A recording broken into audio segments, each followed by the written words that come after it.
Building கன்ஸ்ட்ரக்ஷனில் குவாலிட்டியான materials use பண்ணுறது ரொம்பவே இம்பார்ட்டன்ட்.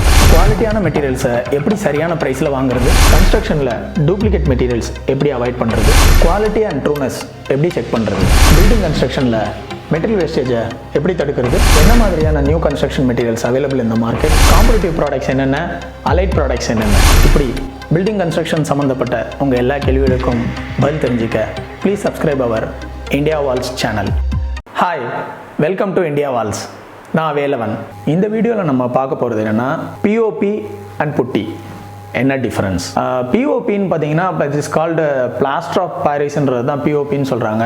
அது வந்து ஜிப்சம் பவுடர். அது ஆக்சுவலி பார்த்தீங்கன்னா அதை வந்து ஹை டெம்பரேச்சரில் க்ரஷ் பண்ணி உங்களுக்கு பவுடர் பேசிஸில் ஒயிட்டில் வந்து கொடுக்குறாங்க. ஸோ அது வந்து பிஓபின்னு சொல்லுவாங்க. பட் பட்டி இஸ் டிஃப்ரெண்ட். புட்டி வந்து என்னன்னா white cement with polymer adhesive, அதுதான் வந்து புட்டி.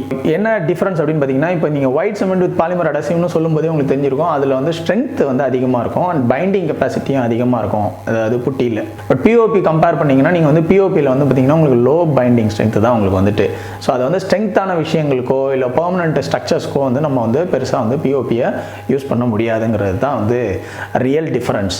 ஸோ அப்போ பிஓபி வந்து எங்கே நிறையா யூஸ் பண்ணுறாங்க அப்படின்னு பார்த்தீங்கன்னா ஃபால் சீலிங் ஒர்க்ஸில் வந்து நிறைய யூஸ் பண்ணுவாங்க. ஏன்னு கேட்டிங்கன்னா அது வந்து காஸ்ட் எஃபெக்டிவாக இருக்கும். உங்களுக்கு வந்து அங்கே லோ பைண்டிங் இருந்தாலே போதும். ஏன்னா ஃபால் சீலிங்கும் வந்து அந்த ஜிப்சம் போர்ட்ஸில் தான் பண்ணுறாங்க. ஸோ ஜிப்சம் போர்ட்ஸ் நிறையா இருக்கும் பொழுது அதில் நீங்கள் பிஓபி அப்ளை பண்ணி டேரெக்டாக வந்து கலரிங் பண்ணுறதுக்கோ இல்லை யூசேஜ் பண்ணுறதுக்கோ அண்ட் மோர் ஓவர் நிறைய ஃபால் சீலிங் ஐட்டம்ஸே வந்து பார்த்தீங்கன்னா ஒயிட்டில் தான் பண்ணுவாங்க அந்த ஒர்க்ஸ். அதுக்கு வந்து பிஓபி வந்து ரொம்ப யூஸ்ஃபுல்லாக இருக்கும். வாலில் வந்து ஓதம் மாதிரி இருக்குது, அந்த ஓதத்தில் வந்து நாங்கள் வந்து எடுத்துகிட்டு அந்த இடத்துல பிஓபி அப்ளை பண்ணி பெயிண்ட் பண்ணுறாங்க அப்படின்னு சொல்லுவாங்க. நார்மலாக சில பெயிண்டர்ஸ் யூஸ் பண்ணுவாங்க இந்த டெக்னிக்கு. பட் அது வந்து தட் இஸ் ராங் ஆக்சுவலி. அதை வந்து செய்யக்கூடாது. ஏன்னு கேட்டிங்கன்னா பிஓபி வந்து உங்களுக்கு வந்து வாட்டர் ரிப்பலண்ட்டோ இல்லை வாட்டர் ப்ரூஃபிங் வந்து அதில் வந்து எந்த ஒரு ப்ராப்பர்ட்டியுமே கிடையாது.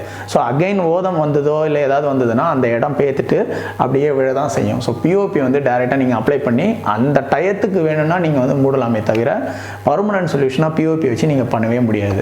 ஏசி இது பண்ண ஹோல்ஸோடைய ஃபில்லிங்ஸோ இல்லை வந்து சைடு வாட்டர் ஃபில்லிங்ஸோ ஆஸ் யூஷுவல் நீங்கள் வந்து டெம்பரரி செட்டப்ஸ்க்கு வந்து பிஓபி யூஸ் பண்ணலாம். இது பிஓபி பட்டின்றது உங்களுக்கு தெரியும். பெயிண்டிங்கில் வந்து நம்ம 2 கோட்ஸ் பட்டி பார்க்குறது, பட்டிக்கு அப்புறம் அதோடைய வேரியண்ட் வந்து பைண்டிங் கெப்பாசிட்டி அதிகம். ஸோ அது வந்து பெயிண்டிங்காக ஒர்க் பண்ணுறது. பிஓபி வந்து ஃபால் சீலிங் ஒர்க்ஸ்க்கு நிறைய யூஸ் பண்ணுறது. ஸோ இதுதான் டிஃபரன்ஸ். ஐ திங்க் இந்த வீடியோ உங்களுக்கு வந்து ரொம்ப யூஸ்ஃபுல்லாக இருந்திருக்கும்னு நினைக்கிறேன். தேங்க்ஸ் ஃபார் வாட்சிங் this video and please subscribe our India Walls channel.